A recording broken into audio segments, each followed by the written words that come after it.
So today we're going to talk about making a walking and or running plan.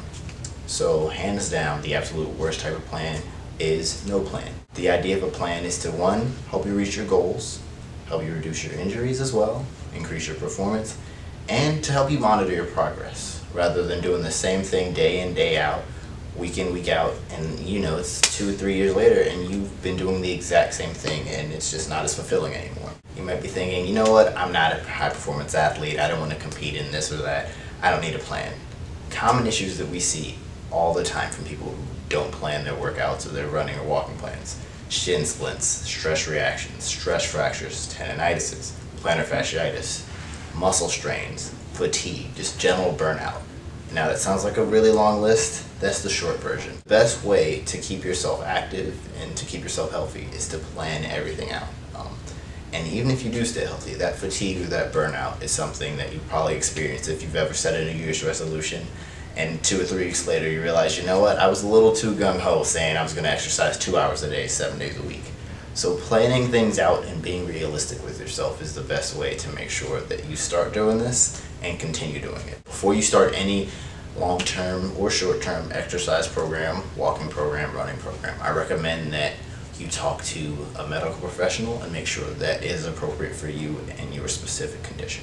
Number 2, I recommend that if you're going to start a walking or running program, you go to a shoe store, a running or walking shoe store, and find out what you need. I'm not telling you to buy any one specific products, but if you can have someone help you find out what type of feet you have and what type of products you can use, just take that information with you. I'm not asking you to go in there and buy anything that day. I'm asking you to go in, find out what you need, and then make some decisions, because another big issue is just throwing any type of shoe on and walking or running for tons of miles in the wrong type of footwear. Maybe something's a little too inflexible for you or too flexible, and you're going to create way more issues trying to work through that. So I'm going to make this progression nice and simple, and this applies to walking programs or running programs. You want to give yourself a SMART goal. I could make an entirely different video about SMART goals. I can go on and on about SMART goals.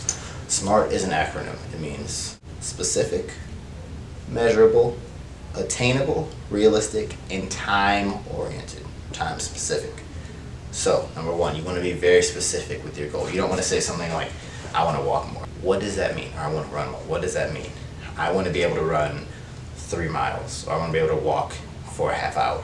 Okay, that's specific. To be specific, you need to be able to measure it, whether you measure that in time, distance, in somehow, way, shape, or form. You need to be able to measure your goal. That's the only way you're going to be able to know if you are achieving it or not. Number 3, attainable. You need to make sure that you can actually complete your goal. And attainable and realistic pretty much go together. I'm not going to tell myself, you know what, I want to go to the Olympics and do the freestyle and swimming next time it comes around. That's not going to happen. I can work as hard as I want to. I know that is not an attainable or realistic goal for me.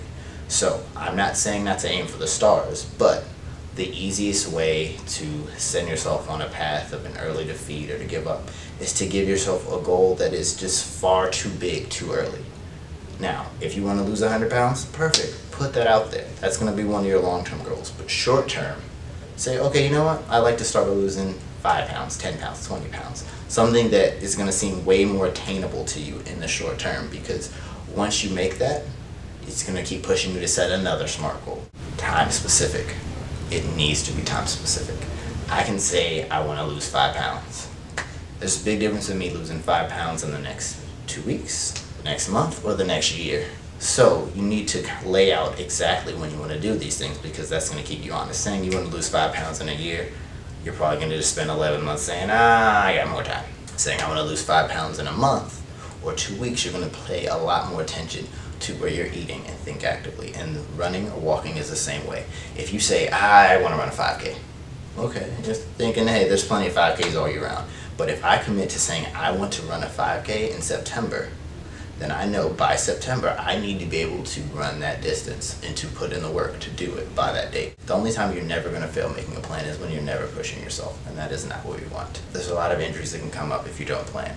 But even if you do, you can see another list of injuries as well. If you do find yourself struggling with this, you have nagging pains, aches, pains, or you know, you just get some random acute injury, you know, and you turn your ankle walking or running, you step off a curb the wrong way, come seek some professional help.